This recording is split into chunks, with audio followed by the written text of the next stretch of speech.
for joining today. It's my pleasure to introduce Sue Bostrom. She's on our board.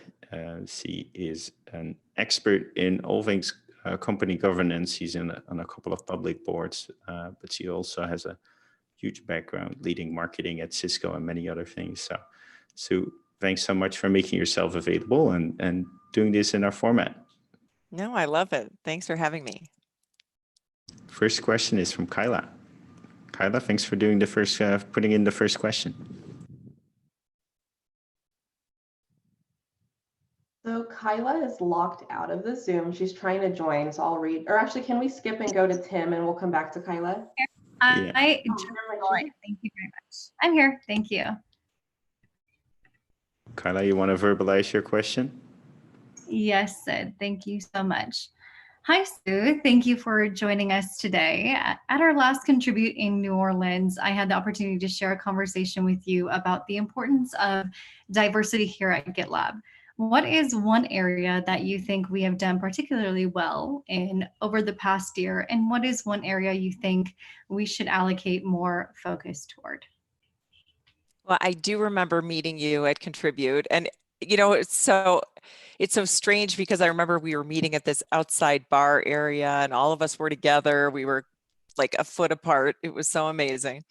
But anyway, it's great to see you. And thank you for your question. Carol Tusky and I have been spending quite a bit of time talking about the diversity program at GitLab. And first of all, what I'd like to say is that I think GitLab has had a phenomenal focus on putting in efforts to create a diverse environment. So in other words, to ensure that we're hiring people from different backgrounds, gender diversity, ethnic diversity, geographic diversity. I think those have all been great areas of focus. You can always do better, but those have been good areas of focus. What I've come to learn though, you know, at Cisco, I led the Women's Network and the work that we did there, you know, a decade ago.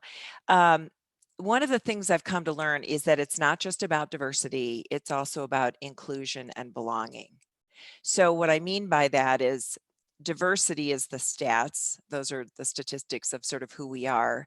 But the next steps are to create an inclusive environment to make sure that everyone is being treated fairly, that the benefit programs are the same, that we have pay equity, all of those kinds of things. And then to really create an environment of belonging so that people feel like they can bring their true selves to work every day and share that with each other and feel comfortable doing that. Now that takes a long time to get to that stage, but what Carol and I have been talking about is with Sid's support and leadership and that of the executive management team, what are the things that we can do to build on the phenomenal culture that we have at GitLab and allow people to feel even more of that sense of belonging. And there's, you know, I can get into the details about certain things you can do on that, but that's where I think we have the opportunity. I think we've got the, you know, people call it DIBS now, DIB. I think we're good. We've definitely got plans on the diverse side. We have some work to do on inclusion and belonging, and I think that'll be fun for all of us to pursue. Thanks for that, Sue. And I want to call out Candace. Candace, I'm not sure if you're in the call, but feel free to speak after me. But she's been working on making sure we go from D&I to DIB, introducing belonging. So she's thinking exactly alike. Candace, you're in the call? She's not. I linked the merge request she made in the Zoom chat. Thanks, Candace, for that. So back to the next question asker. Hey, Sue. Yeah, when it comes to growth in size, what changes, what feels like changes to our culture might most likely just be logistical changes, right? And it's safe to say that GitLab has a fantastic culture and that it's been the culture helping drive GitLab, the company, its employees, and its customers. So when strong cultured companies grow, what are some things that you've seen work well to ensure that as the logistical things evolve to meet growth demands, how can we preserve the company's culture and keep it highly valued and highly valuable? Yeah, I completely understand where you're coming from. In fact, the culture at GitLab was one of the things that most excited me about joining the board. I have a little bit of experience in this. When I was at Cisco, that was my most significant operational role. I was there about 14 years. And as Sid mentioned, my last role was as EVP and CMO. When I joined Cisco in the late 90s, we were about 7 billion in revenue, and we went to 40 billion in revenue, and we went from 10,000 employees to 70,000 employees. So that point, I know GitLab's not quite scaling on those dimensions, but the growth rate is pretty phenomenal. So it is that idea about, as you grow and as you evolve, how do you maintain your culture? The other thing I'll say is at Cisco, we went through a couple of downturns, which is now relevant, which is the dot-com bubble bursting in the late 90s and then the 2008 recession. So it's equally as important during those phenomenal growth times as it is during the more challenging times to maintain the culture. One of the things that I learned is that it is important to look at the cultural attributes over time and to say, what are the ones that are going to stay the same? Nothing has changed. The world around us may be changing, but those are holding steady. What are the ones that need to evolve because we're evolving, or the market's evolving, or the customer's evolving? And then what are new cultural attributes that we need to add? For example, one of the things that happened at Cisco years ago, we moved into the service provider space. The customers, phenomenally different customer needs. Although we had customer, focus on the customer is one of our key attributes, we had to move that to the top of the page. Like, we're like, everything comes after focusing on the customer and being, meeting their high expectations. So we had to shift and evolve that cultural attribute. So I think it's really important for the leadership team and the employees to really think about every 18 to 24 months, how, what does need to evolve and change. And it doesn't mean that we're losing our core. It means that we're responding, like you said, to growth, market conditions, customer needs. Thank you. Thank you.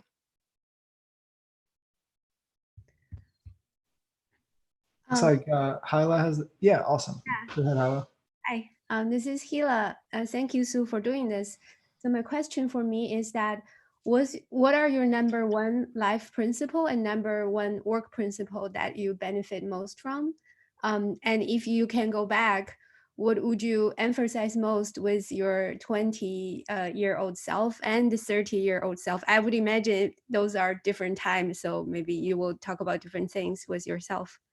Oh, Lord, these are such hard questions, but such good questions. You're right. It was a long time ago when I was 20 years old. But I think, the one thing that I would say is, with regards to a life principle, this is probably one that many of you share, is my philosophy has always been to do the right thing. Just what is the right thing to do in that moment, and do it. With very little regard, usually, as to what the payoff is going to be in doing that. So I've never really thought a lot about, well, what am I going to get out of this? And, I just always say, is this the right thing for me to be doing? Is this something that, is what I'm going to be proud of? If I read about this on the cover, I used to say the cover of the Wall Street Journal. Now, of course, it's online. Would this be something that I'd be proud that I've been involved in and that I participated in? Mm-hmm. With regards to the work benefit, or the work focus, on that one, what I would really say is, I don't love to use sports analogies because I know some of us are too into sports, but years ago I heard the basketball coach of the Duke Blue Devils, Coach K, give an example. And he said his philosophy was that you should always play for the name on the front of your basketball jersey, not for the name on the back. And by that, on the front of the jersey is the team name, right? And on the back of the jersey is your own name, your own last name. And I always have thought of that, of saying that I think the idea of understanding what's the company trying to achieve, what's your boss trying to achieve, and playing for that game. I always think the benefits to you as an individual sort out later on in the end. Back to your other question about what would I tell my 20-year-old self and what would I tell my 30-year-old self? Well, my 30-year-old self is probably a little bit easier. I started having kids when I was about 30. So I had 3 young children in my 30s, like I'm sure many folks do. And I was just talking to Sherry about her, you know, having a couple of young kids and working from home. And I think I would tell my 30-year-old self is, you're doing okay. They're going to turn out okay. They're gonna be okay. I know that you're guilt ridden in that you're not spending enough time and you're working too many hours, and you know, but you got it together. It'll turn out okay. I think in my 20s, the thing that played out for me, but I didn't know was happening, was this philosophy of sort of getting on the right bus, you know, making the right decisions about my career that were based on working with good people, working with a company with a good mission, feeling proud of the work that I was doing, understanding that those companies, those teams I was involved in would always be on my resume one way or the other. And I was really fortunate that I worked in some organizations that I feel very proud of being associated with, but I didn't really think that through, to be honest. So I'm glad that it worked out, but I think now my younger self, I would have just asked myself that question more often versus, you know, sometimes you can say, oh, this is just a great financial opportunity, I'm going to go do this. But these things live with you forever. And the people that you've worked with, relationships you develop, the companies that you've associated with, they're always part of you. And so I think it's important to make the right decisions on that. At least that's what I tell my kids now that are all in their 20s. I don't know if they're listening to me, but maybe some of you are. Yeah, thank you, Sue. We're very fortunate to hear you emphasize that with us as well. Thank you very much. Thank you. Hey, Sue, this is Jessica Mitchell. And just a little note before I ask my question. I had the opportunity to work at Cisco at the same time with you. And so when I saw Sid's announcement that you were joining GitLab's board, it was like, yes, I remember pinging my friends. This is awesome. So I'm really, really glad to see you here. Thank you so much for saying that. That really means the world to me. Oh, I was so Appreciate thrilled. it. I was like, Thank you. hey, my question to you is, do you see any lessons learned from the 2008 recession that we can apply to the current economic situation we're facing today? I know it's different, but you and I were both at Cisco in 2008 as well. Yeah, I mean, first of all, I think we learned the most about each other during difficult periods of time. And one thing that I think that we did well at Cisco during that period of time, and I think a lot of companies can do that as well, is to focus on what you can control. There's what you can't control, and there's a lot of that right now. But the idea of focusing on what you, your team, your company, what you can control is super important. And really being clear about that. You know, really saying, what are all the variables that we can control? Let's not say, woe is us. Let's really try to figure out what we can control and go after those things, you know, very, very aggressively. Then I would probably add to that, to as much as possible to think about, you know, people say, you know, you never want to waste a good crisis. I don't necessarily love that statement, but there's some truth in it to say, how could we use this opportunity to get closer to our customers, to gain market share, to do what we do best? And I do think that there are opportunities in that. I certainly saw that we were able to do that at Cisco, and I definitely think that that's something that GitLab can do as well. Thank you. Thank you. All right, Helen, you're next. Thank you very much, Jessica. Hey, Sue, nice to meet you. My question for you is around the kind of top 2 things that you think will enable GitLab to continue being successful even in these current times and the economic impacts we're going to experience after. What are the top 2 things that you think are going to put us in good stead? Well, the first thing, and I'm not just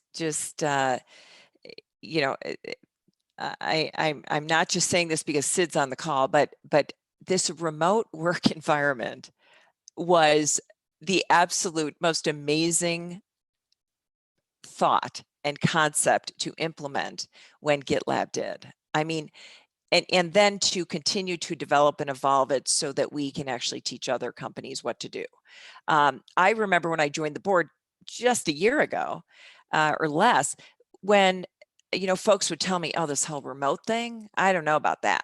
I mean, I don't know if that's something that's really going to work. And now GitLab is a company that has not needed to retool itself for remote. You already work that way. That is a huge advantage, to be able to be working in that environment comfortably, driving productivity, meeting customer needs, et cetera.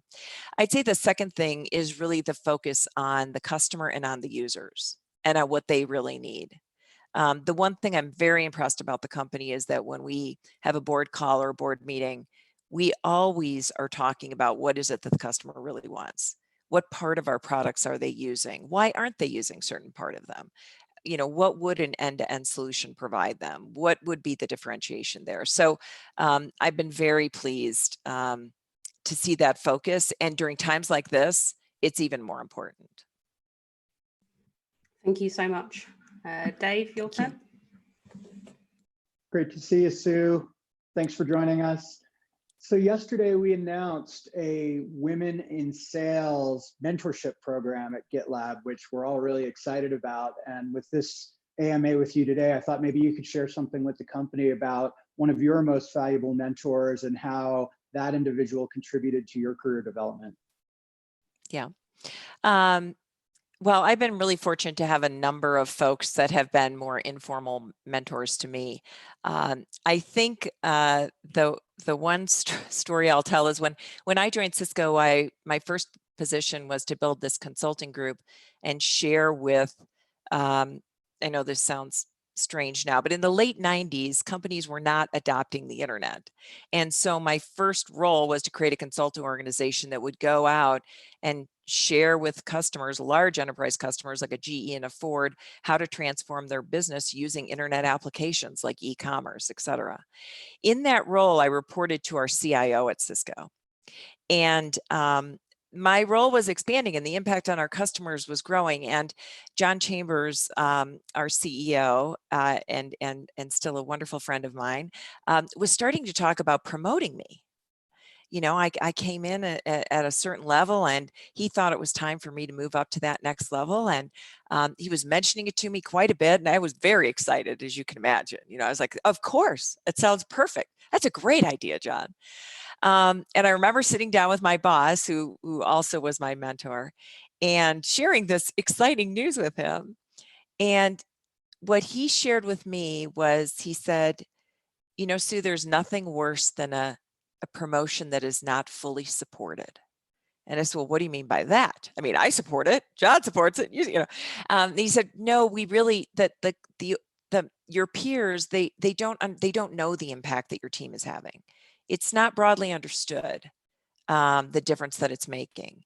And there's nothing worse than being promoted and having people wonder, was that really the right thing to do?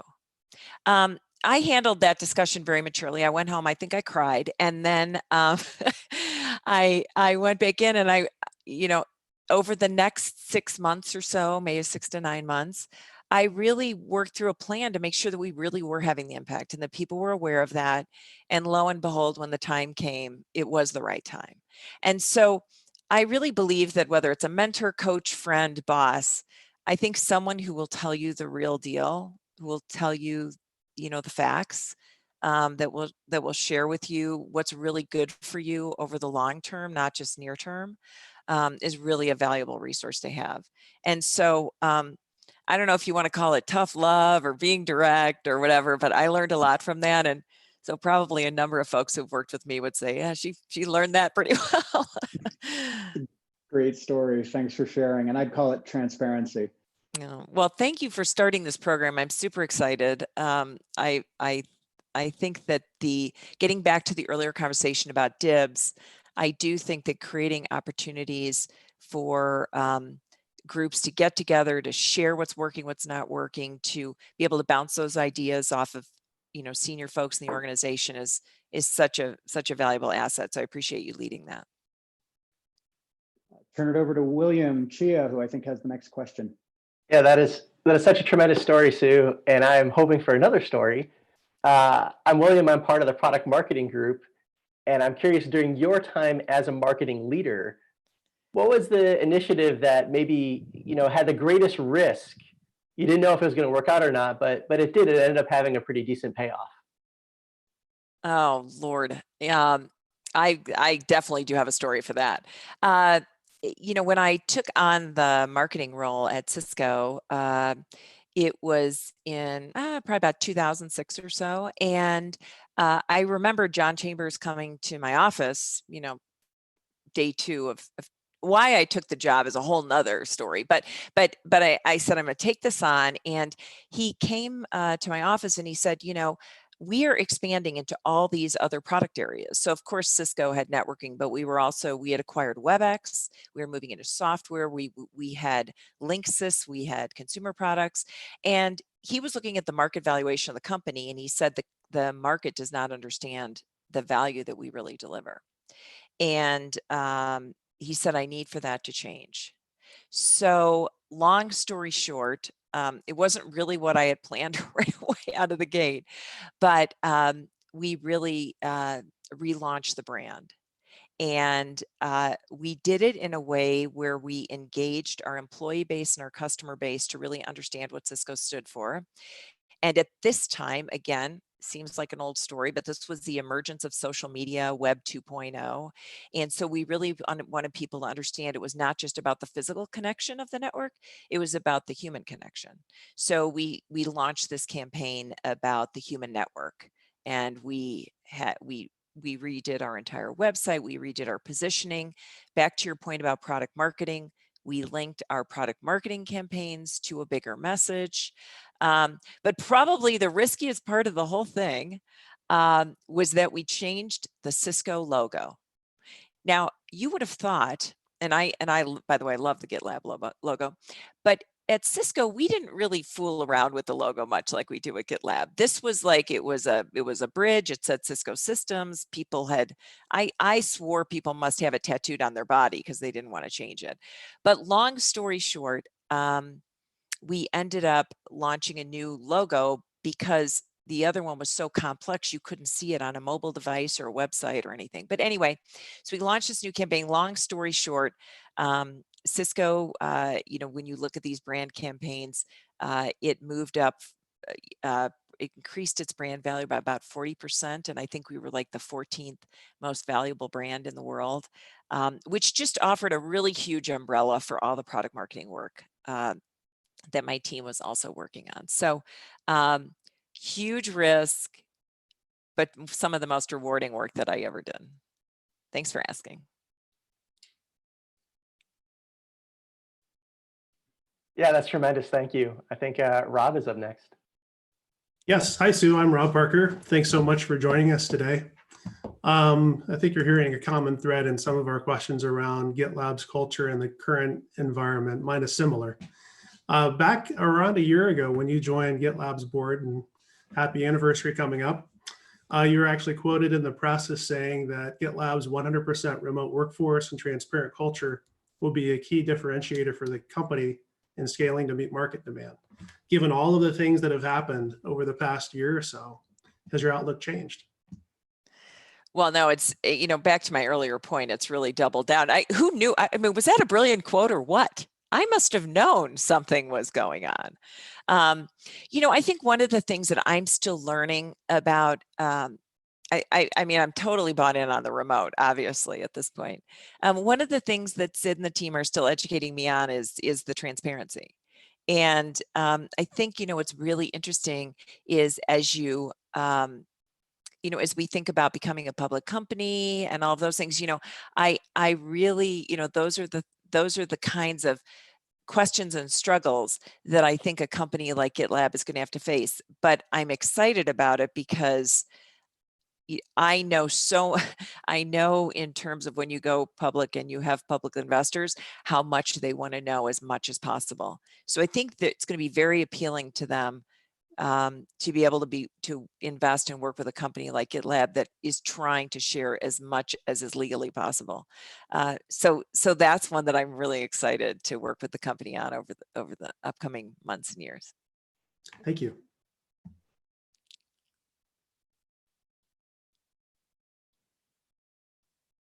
I see we might be at time, but I will throw a question out unless a moderator would like to jump in. Let's go. Yeah, sorry, go ahead, Cassiana.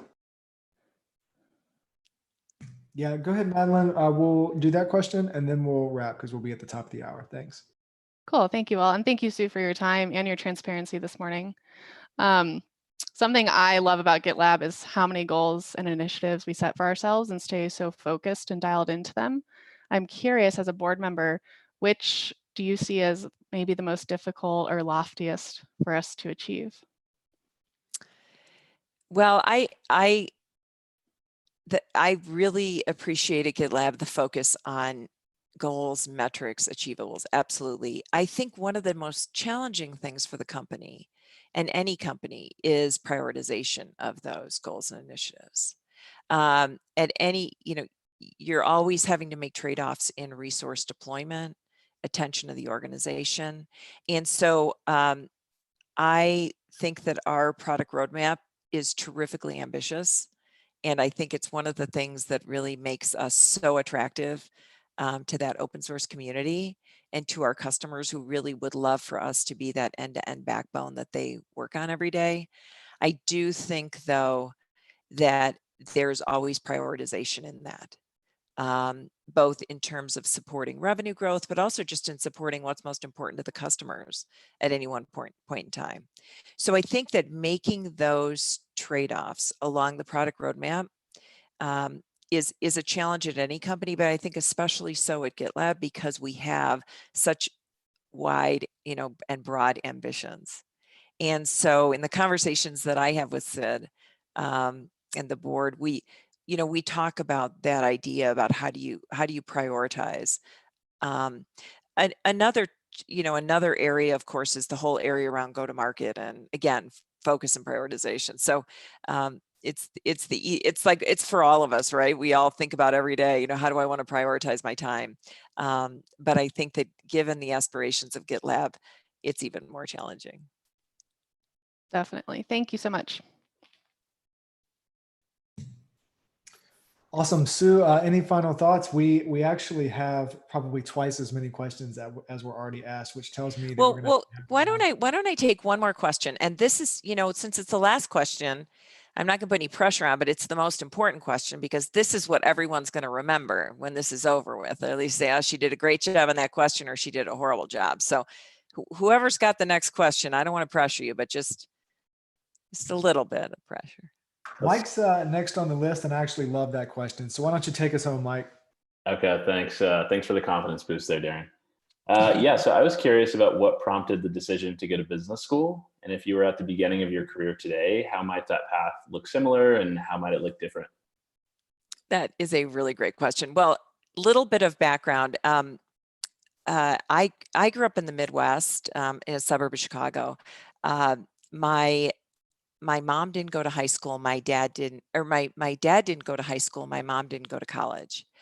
So the one thing that was infused in me was that education was always a good idea. You could never get enough education.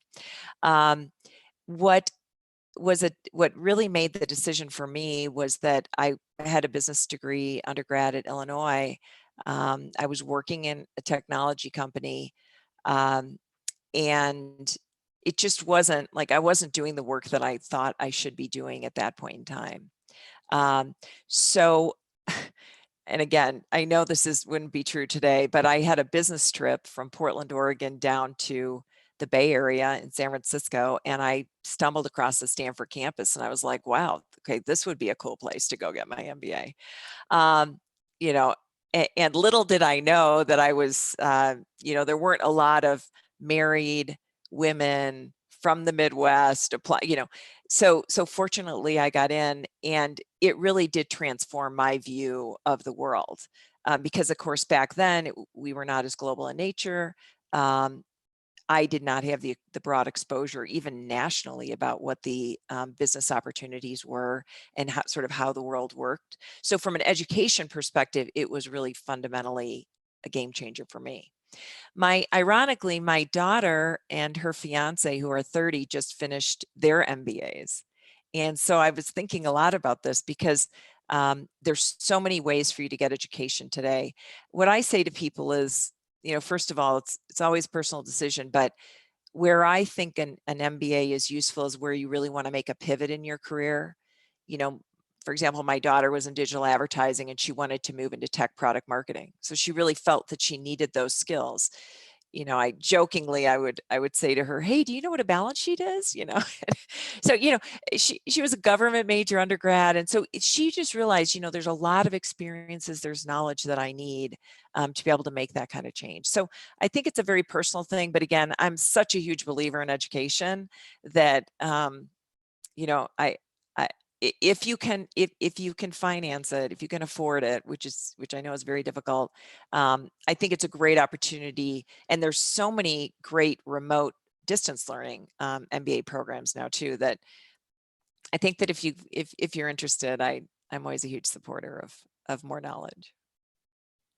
Thank you so much. Well, thank you, Mike. That was I felt good about that question and that answer. So maybe that was a good way to end.